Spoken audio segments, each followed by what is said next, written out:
Hi, I'm Georgia. And I'm Rene, and welcome to Zen and Tech, our lifestyle podcast where we try to help you center your inner geek and get more out of your connected existence. How are you doing, Georgia? I'm good. I always wanted like mime what you're saying at the same time because I think it'd be funny, but I'm too shy to do it. That is a heck of a way to make an intro. Looks silly. Excellent first impression, Georgia. Exactly. So what are we talking about today? That's exactly what we're talking about today, and hopefully we'll make a good one. We're talking about making a killer first impression. So if this is the first time you're watching the show, hopefully we'll do all right. So when you say first impression, what do you mean? Do you mean when you're meeting people socially, when you're going for a job interview, when you're meeting Aunt Petunia for the first time? Well, what we're going to do is this show is just going to be on basic first impressions to an event where there's going to be people that you're not going to know. We will do a specific one just on job interviews because the techniques that you're going to use are really specified and we just couldn't fit everything into the show. And the same thing for a first date. But you can use this and apply it to both, but we'll have specialized shows just for those as well. So this is more casual. This is just when you're meeting someone out and about. Yes, exactly. A little bit more casual. All right, so let me ask you this then. Why are first impressions important? I mean, there's a cliche that you never have a second chance to make a good first impression. Is that true, and why does it matter so much to us as a species people? Well, it matters so much just because we do make a lot of assumptions and thought processes in the first 15 seconds of when we meet someone. So we're already gauging who you are, what you like, and if we're going to like you just in our first glances at you before you've even spoken. Now, is that... that's that old, don't judge a book by a cover thing, but we absolutely judge books by covers, right? We are very visual sort of creatures. It's unfortunate but true. That's what we do naturally. So we are gauging out, and again, as a species, evolutionarily speaking, that was very beneficial to us so that we wouldn't make the wrong move with something else that may be dangerous or friendly with us. Big shoulder, she can defend me from bear. Right. All right, so I don't know where the Russian comes into it, but yes. I don't know. It just sounds like moose and squirrel. Is it purely visual? Is it don't mean visual. Is it purely an appearance thing, an attractiveness thing? Is it body language? Is it scent based? Is it the quality of a voice? Is it everything? It is a little bit of all of that. Of course, before you've actually spoken to someone, it is mostly visual. Then as we get within scope, definitely, if I can smell you before I see you, that might be too much of a good thing. So, you want to taper that down, and then after that, it's going to be the way that we connect. Now, there's also a bunch of cliches about, always be yourself. Don't try to be somebody you're not. That's not always good advice, it sounds like. No, you want to be you, but you want to be the best you. Oh, you don't want to be you. Yeah, exactly. You don't want to be like beta version 1 you. You want to be like, the last version right out, set to market, the gold standard you. So, and if you have any personality traits that you need to monitor, you should be monitoring them. I think that it's really important when you're interacting with other people to think about other people.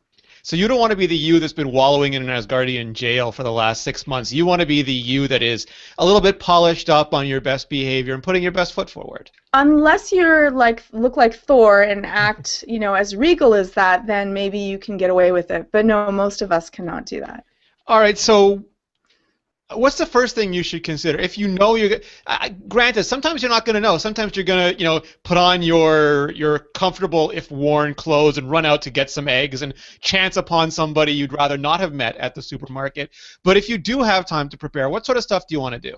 Right. Let's talk about first, if you have the opportunity to prepare, let's deal with that. So the first thing is do your homework. If you are going to an event, be it a business event, you're going to meet someone, this is a meet and greet, this is your girlfriend's aunt's birthday, whatever it might be, find out who and what are throwing the party so that you will be prepped for this event. And does that mean prepped, like knowledgeable, like you'll know their names and things? You should know a little bit about, whoever it is that you're going to, whatever charity event, whatever gala, whatever dinner, whatever. You should know something about the person or what you are there for. It's a horrible thing, and you're going to make a really bad impression if you suddenly run into Aunt Thelma, whose 80th birthday that you're talking about, and you don't know what she looks like or you don't know who she is, and are saying, wow, this is a really horrible party. You're just breaking so many rules. This is probably not going to go over well. Like if they have an ambiguously gendered name and you go up and wish the wrong person a happy birthday. Right, and this podcast is about making a killer first impression, but I mean a killer good first impression, because that'll also make a great killer impression. It'll just be... Do you have to memorize everything, or can it be like in one of those political situations where your significant other or friend is up next to you going, that's Bob, he's got 2 grandchildren named Bill and Stan who've just gotten into Harvard. Make sure you mention those. Right, let's tone it down a little bit. Just remember one thing. One nice thing that you could say or no. That's it. That's all you need. One nice thing or one nice thoughtful line that you can say. That's it. And how long in advance do you have to start preparing? Like, can you do this like just before you get in the car to drive there, or does it behoove you to do this the day before, or do you need a week before? If you have any, it should be the day before would be perfect. If you have any social anxiety, you might want to prep the week before. That's too much preparing. The day before, 2 days before. If worse comes to worse, the same day of. Just find out very casual things. I'm not saying that you have to do a litmus test of everything, read the Wikipedia page and memorize it off by heart.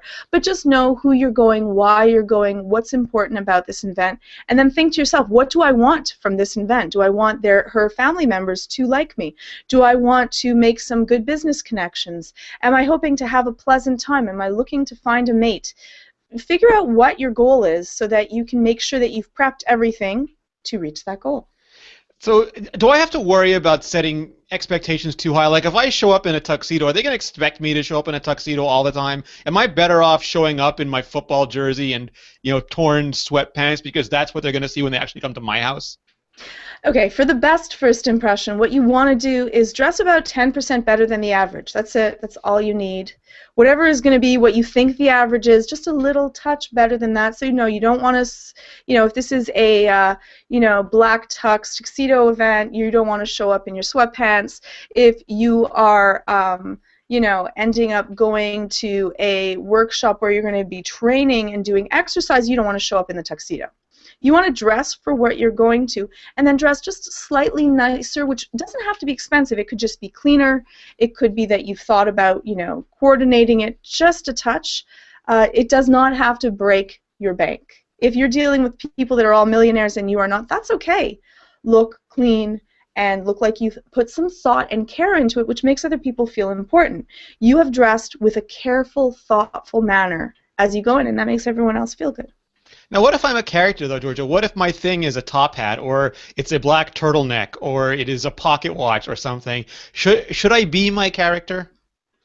Okay, well, this all depends. If you are Carrot Top and you go to the events, people are going to expect Carrot Top, and that's fine. But if no one knows you and your inner personality is either rude or brash or really gregarious, it depends on what you want. If you want people just to remember you and book you for a gig, then that might work out for you. If you want people to like you, your girlfriend might not want you to say your rashest, crudest jokes on that appearance, or you might not want to wear your V-neck shirt that goes all the way down to your belly button with 16 gold chains unless you're going to a wrap party and that's the way everyone else is dressing. Then go for it. Go 10% better than others. Exactly, just a slightly more bling. So how do you kind of get a sense for what average is going to be? I mean, not everything says business casual, not everything says, non-casual or whatever. How do you get a sense for what is going to be average, and how do you know how to go, how do you know what is enough to go over that? This is where doing your homework works out. Ask someone else that's going to the event. I don't know why men don't do this, and maybe it does not matter as much for men, but just ask. You can, there's that thing, you can just, ask. What's happening? What are you wearing? Would this be good? For Would people this be listening, she's opening up her phone and pretending to make a phone sorry, call. yes. My apologies. So, all right, so I don't know if it really is a gender difference there. I mean, there is that old cliche about you not wanting to show up in the same dress that your friend is showing up on. I don't know if it matters if you show up in the same jacket your friend is showing up on. Or whether you ask your friend, they go, I don't know, what are you wearing? I don't know, what are you wearing? I don't know, what are you wearing? Well, at least you plan it together. There's two of you. Okay. So both of you are overdressed, then at least it seems like you're not the one anomaly. So what do you have to take care of besides your dress? Do you go get a haircut? Do you get exfoliated? I mean, what is the escalation procedure here? Next thing, you want to be clean. You want to be cleanly. You want to make sure that you are well groomed. Now, this should happen for everything, and I understand that if you are depressed, if you've gone through a trauma, if you're having a really hard time in life, if you're on a very strict budget, you might think that this is more difficult. It does not have to be. You can just clean your nails, make sure you've wash your hair, trim your eyebrows, nose hairs, make sure that you're wearing a clean, not overly done makeup unless that's what is appropriate for the event that you're going to. And again, you don't want to be smelt before you arrive there. You want to have a nice scent. Some people overdo the cologne. For some reason, this is more men than women. If you think that like a little bit of scent is good, then you figure a lot of scent must be better. Not the case where it is with cologne. And then you want to just make sure that you feel comfortable also in the way that you look. So you don't want something that's going to make you really bothered and self-conscious the entire time. So it might not be the best time to wear that new pair of glasses if you've never worn them before. Is it worthwhile asking someone, like if you have a friend or a family member around before you go, to give you sort of like that military-style inspection before you leave? I love that. That's a great tip. Ask someone that you trust, not someone that's going to try to backstab you. You want to ask someone that you trust, is this okay? Is this appropriate? What do you think? Is that all right? Now, this is only if it's really important to you to make a really good first impression. But you might as well. That might be that shirt you thought matches the pants really does not, or you might not have noticed that you put your socks on and they are two different colored socks. Unless, again, that's your thing. Hey, then go for it. What about Instagram a selfieing, jacket 1 or jacket 2 and getting a little bit of crowdsourced opinion? I kind of like that. That's kind of cute. You can do that. But again, if everyone from the party is going to see this Instagram, I don't know. You want to see, are you going to trying to come off self-assured, or are you trying to come off that you don't know? You also want to look at other people. If you're putting something on social media like, wow, this is going to be a horribly dull party at Aunt Thelma, and then it's suddenly linked to your Facebook, and then everyone from her family knows, that might not be okay. So be careful. So what about when you get there? How should you behave? I mean, you obviously don't want to be the sober or drunken idiot, but you also don't want to be the person who's too nervous to say anything. I mean, it seems like there's a lot of pressure when you show up at one of these things. There doesn't actually have to be. We can make this really easy and enjoyable. You can have a lot of fun. So the first thing, turn off the tech. No beeping, blinging, dealing with it. Go check your messages when you have a bit of time. But when you're there, remember you are there for a special someone, perhaps representing a company, or maybe just representing yourself. So make sure that you put your first foot forward, that is the good foot, which wouldn't be the first time you meet the president of the company that you want to be hired by. Your phone rings, and even if you don't answer it, it's that little bit of that pause that might have had the conversation flow. And when you say, oh, 1 second, let me just turn off, the president of the company might have already taken that time to walk away and speak with someone else. Tell me if I am wrong here, Georgia, but there is nothing sexier than your pants going beep and buzz while you're having a conversation for the first time. I don't know what kind of parties you're going to. Well, because some people think that you just put it, like some people think you just turn the ringer off and that's fine. Yeah. But there's so many notifications now. So right. You could be sitting there, with your phone in your pants or jacket pocket, or whatever, and it'll be going bzz, bzz, bzz, bzz, bzz, bzz, even though everyone can hear that. Yes. Everyone can hear that. Yeah, no, you turn it all off. Like everything off, no beeping, no bings, and no, exactly, keep vibration off, because everyone hears it and it does disrupt the flow of a conversation. And it even takes your attention away, because for some reason, let's say there's music or something, other people can't hear it, it'll continuously buzz and that'll take your mind off what you're doing at the yes, time. I've had that happen, and you're like, please, God, stop, please stop, please stop, and you're not going to be really there, and then you're not going to be able to do Is it an emergency? Do I have to check? What if something's gone wrong? I mean, it's... Right. All right, so what is, and I've asked you this in another context, but what if you really, you're worried about the babysitter at home with the kids, or you're worried about a family member who might be ailing, or you're waiting for an important call from work? How do you handle that? Well, there are some things that would be appropriate. So say that someone's giving a baby, say that there's some sort of an emergency. You can have like a certain number that is called to have that. That's the only ring that's going to be coming through, and then just let people know. If that happens, the call comes through, just let them know, sorry, I apologize. My wife is expecting. That would be perfectly appropriate to get it. Besides that, anything lower than that, unless it's just 3 people gathering and they're all friends and they understand, you really should just wait and take a look in an hour when you go to the washroom, or if you have a moment alone. That's one of those things that goes back to one of our older shows that you don't have to be available to everyone 24 hours a day, You 7 days a shouldn't week. be. You shouldn't be. You're missing the party. So does that go to the same thing as you shouldn't be videotaping everyone, Instagramming everyone, tweeting every moment of your existence at that party? You know, I do love to take photos and remember special memories that we have, but when you make sure that you do that during a time when you're not doing what you're supposed to doing, which is making connections with other people. What we're trying to do is make an impression. So if you're busy trying to take that shot when you could have, you know, someone that might have been really important for you to meet, that other special someone that you're looking for walks by, you might miss that. So just make sure that if you do take some photos, it's within the time that you can. During a party or event where you're supposed to be working or building connections or trying to make that connection with someone else, that might not be the time to do it. But if you're just going there for a social event and you're trying to meet that special someone, then the photo could actually be used as a way to connect. Oh, could you take a photo with me? Or would you mind doing this? Or could you help me out with this, some advice with something? That could actually work out. And then you have this great memory, and then you get their number. Can I Instagram it to you? Can I tweet it out to you? Would it be okay if I texted this to you after? That could then work out to get someone else's connection without having to make it seem really awkward. All right, so the bottom line, though, is if people after the party do not recognize you unless you have a phone in front of your face, you're doing it wrong. You're doing it wrong, yes. You're holding it wrong.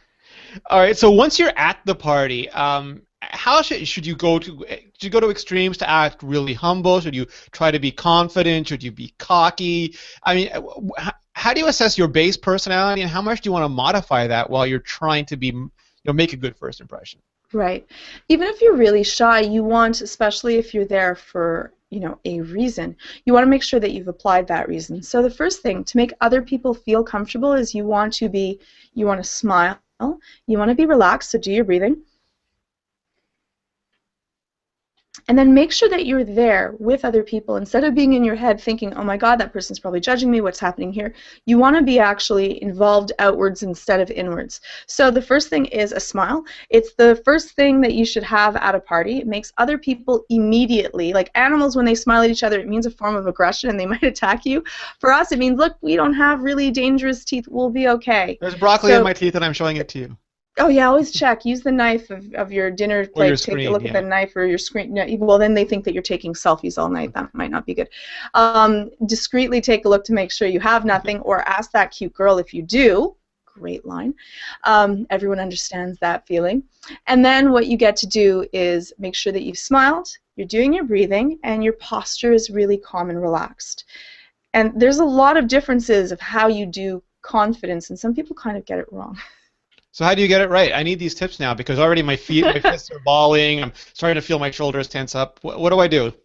Right. Okay, so you don't want to end up being really, really like crossed and closed and like standing. I'll just against the wall and standing against the wall and kind of like looking angry and pensive. If this is your natural look, you want to relax that. And some people just look kind of aggressive naturally. It's not what they're trying to do. So you don't want to do that. You want to kind of relax your face, think about it, think happy thoughts, even if you're hating being at the party. So smile, relax, and then your shoulders are down, not up. This is not good. And then the last one, if you're really nervous, you want to not fidget, okay? So if you're always looking around. Talk because some people are only listening. Oh, sorry. You don't want to over fidget with your hair. You don't want to over fidget with your face. You don't want to be constantly changing where your clothing is. And then anxiety is like those bird-like responses, the kind of like quick juddy movements where you're always moving around everywhere. You don't want to do that. You want to just move very slowly and calmly. And when you're choosing to go somewhere, go there with a purpose. So you look upwards, not downwards, and you move slowly, not with a strong aggressive stance. And that's the same thing when you're actually standing with someone else. You don't want to stand straight up square next to someone in their face too close. 2 foot distance, 2 more is fine. Anything within that might be someone else's space. And culturally, everyone has a different space that they feel comfortable with. So if they're moving back, don't move forward. They're probably moving back because you're inside their comfort zone. It doesn't mean they don't like you. It's just everyone in every culture has a different level of comfort when they're standing. And then you can just turn a little bit to the side. either way, just so that people feel a little bit more like you're not confronting them. When we deal with confrontation, people are often really square and really into you very intensely, and you want to kind of let someone feel like they have some space around them, especially if you're a large male and you're dealing with someone that's a smaller female. Male and females definitely deal with interactions differently, and you want them to feel comfortable. So there's a couple things I want to follow up. At first, this got me interested. Where should you position yourself? Let's say, just for the sake of argument, it's a party. Do you want to make sure you're in the center of the crowd? Do you want to be off to the side? Do you want to be like in the corner? Do you want to be somewhere around the bar? Do you want to stick at your table? Do you want to move around and mingle? What's the ideal? I think that, it also depends on what your purpose of the party is. But what you want to do is you don't want to kind of get into the mix of things. You don't want to sit on the side and be alone and stand in that corner where you might feel safe, but you don't want to. What you could do if you are really shy and you're going to an event and this is worrisome to you is you find someone else that's alone and then you just sit next to them and see if they want to have conversation. Odds are, more often than not, they are just thrilled that someone else is speaking to them and they're not alone anymore. Other people might be more antisocial, and then they feel like they've had their space suddenly brought into, and then you would just tell by their own body movements of them perhaps moving backwards from you, of them looking away, of them not trying to engage you in conversation. Those are our signals of saying, okay, stop, please. So then you would leave and go somewhere else.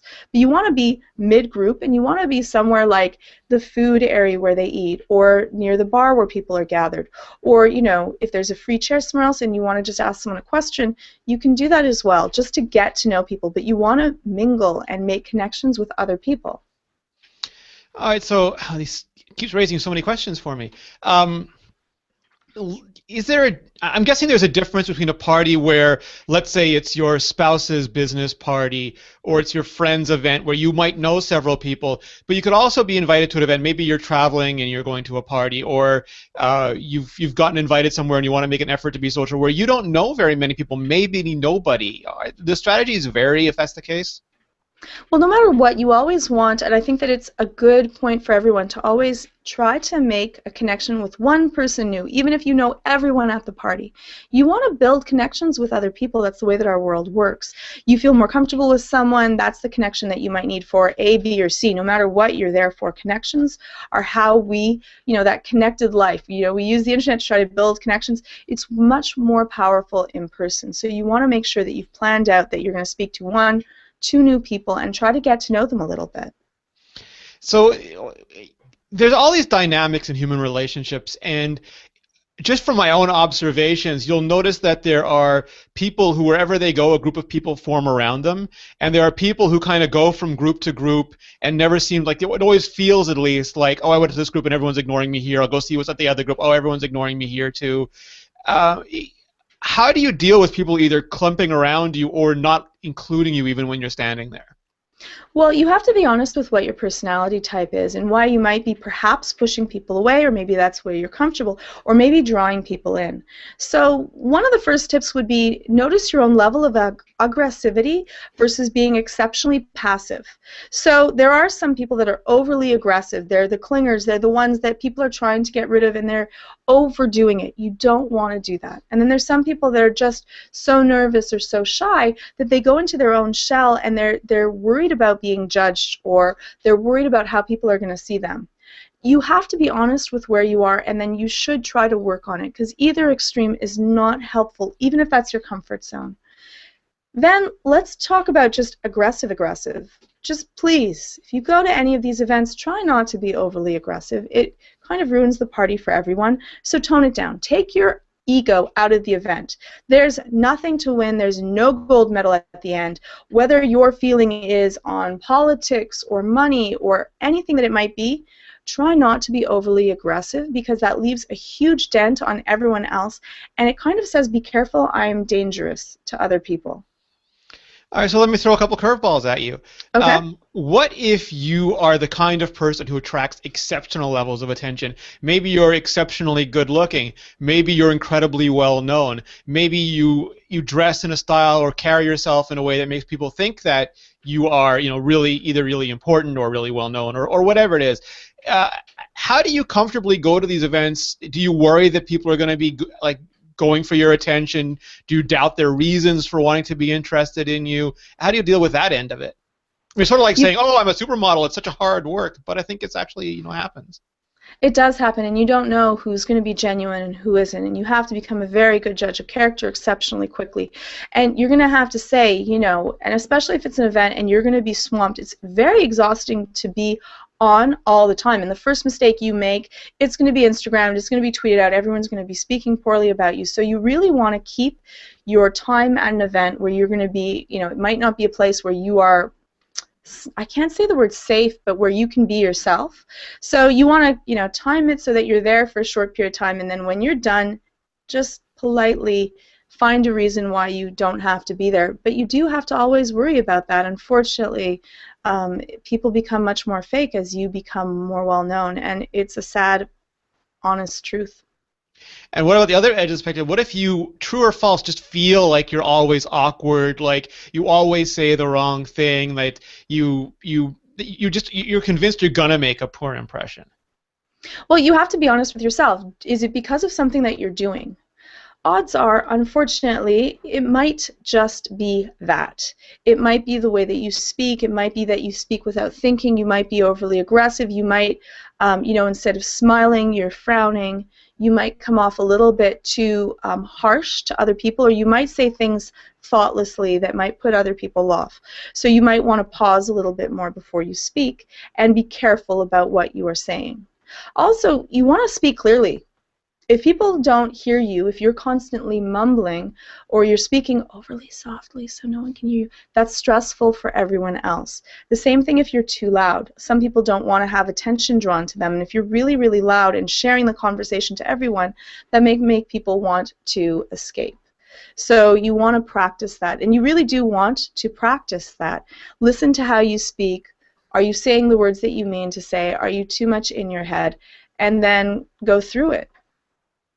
All right, so a couple urban myths. I want to see if they're true or false.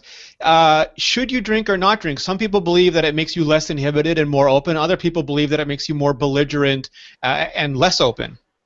Okay, so let's go through this. Yes and yes.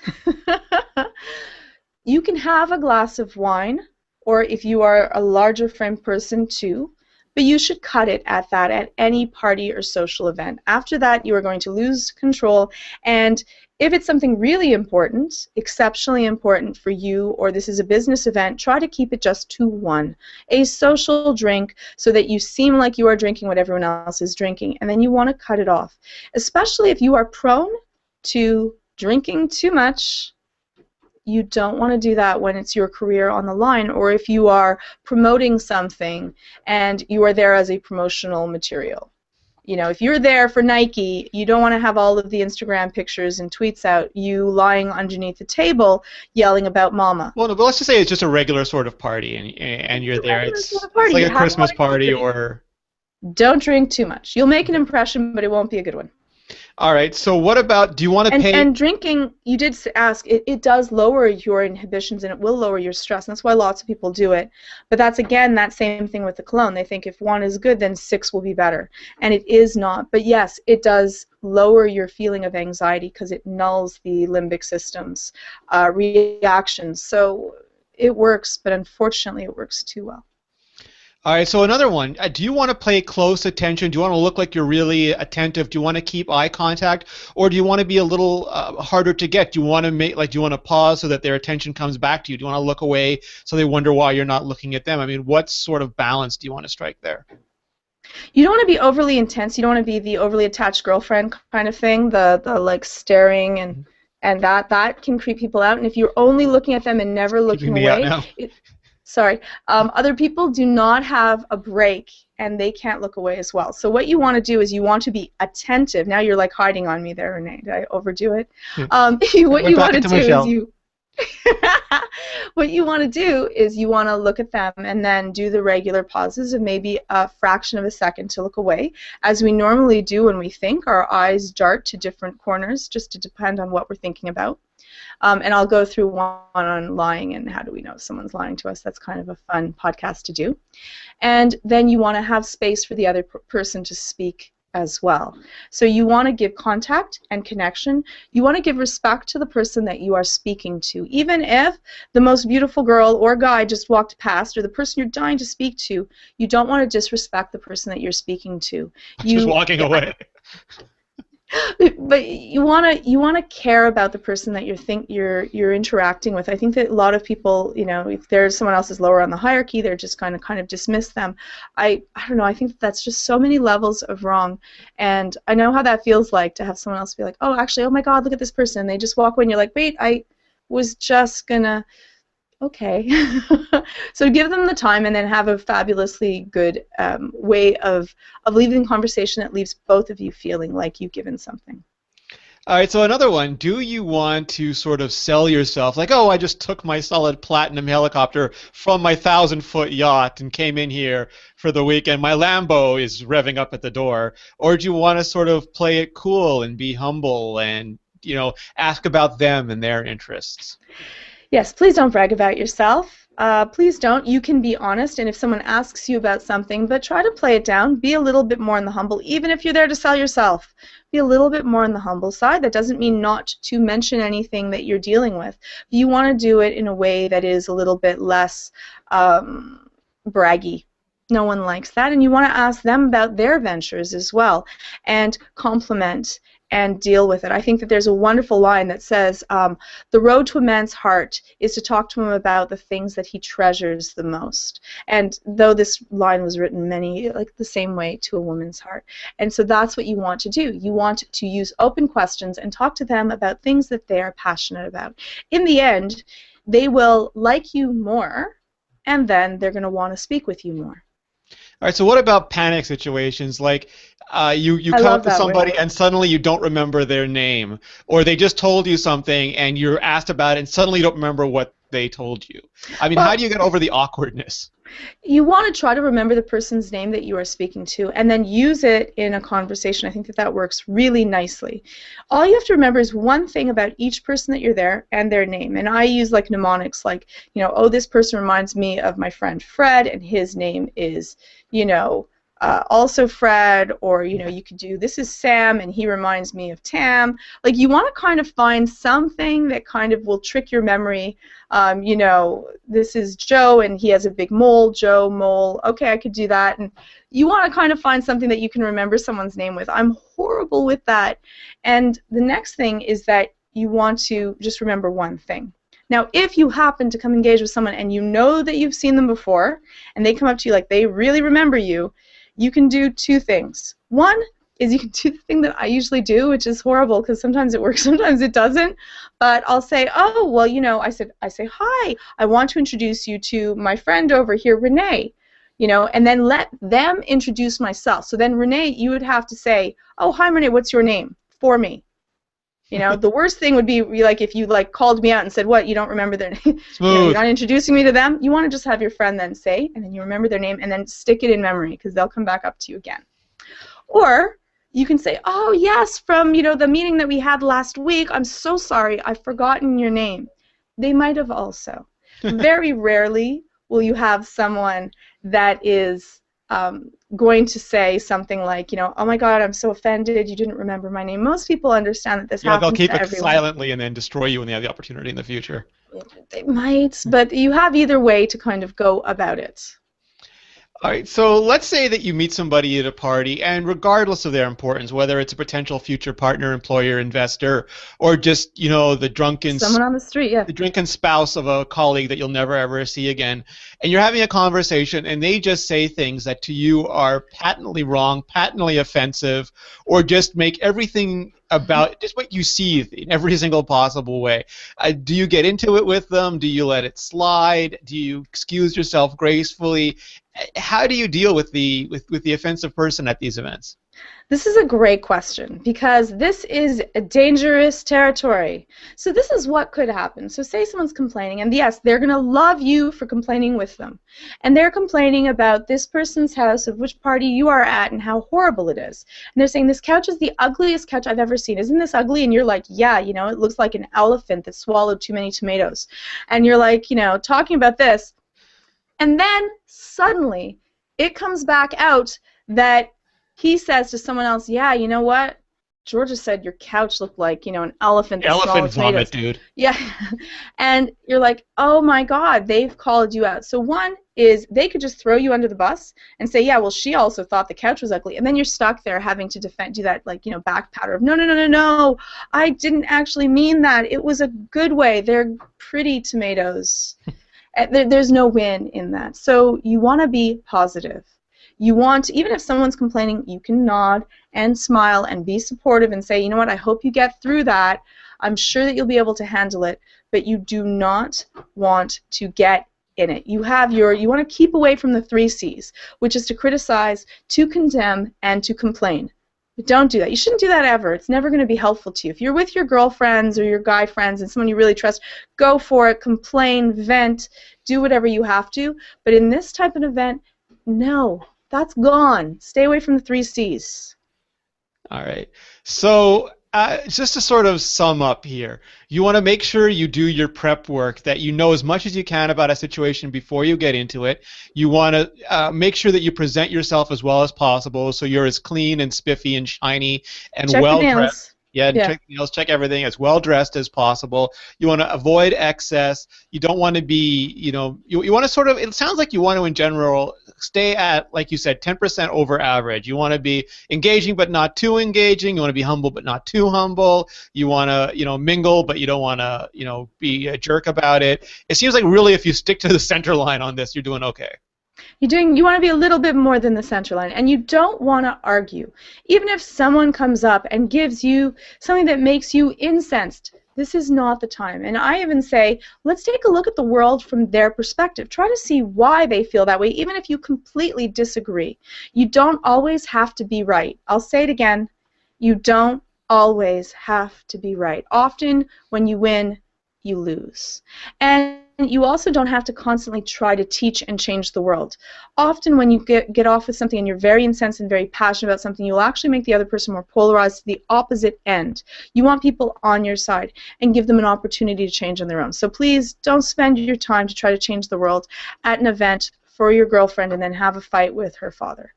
Probably not going to end up well for you. Can I give you my pro tip? Please. So this is a skill that I had to hone because I worked for decades in enterprise software, and I had to go to all sorts of mixers and events and stuff like that. And even a little bit now that I work in technology, I still have to go to events and stuff like that. And the single best tool I ever learned was that people love to talk about the things that interest them. And even if you don't know much about it, you probably know enough to sort of feed them a few lines that will get them to talk for a little while and make them think that you have something in common. So for example, if you meet the executive who just loves golf, and even if you don't play golf, you probably know a golfer's name, or you can ask them how the course is doing or something. And yeah, you might have to sit through 5 minutes of golf talk, but they'll be real happy that they got to talk about something that they loved for that amount of time, or that you seemed interested in it. And you can do that, within a few seconds. You can probably determine what someone does and what they like, and give them that sort of, I don't know what the right word is, that fulfillment or that enjoyable encounter. And that can go a long way towards making things not only easier for you, but beneficial for you in the long run. Yeah, you don't need to know anything at all about someone else. You could just ask them questions. People love to share their own experiences and their own point of view. Plus, you can also throw a compliment, but not an obvious compliment. People make this mistake all the time. You see that pretty girl at the party and you go up to her and say, "You're really beautiful." Listen, she's probably heard it 100,000 times already. Don't do it, but instead say, "You know what, I think that you have an amazing sense of style." Or perhaps you could say, "I think that it was really intelligent the way you set out the layout for your presentation that you did."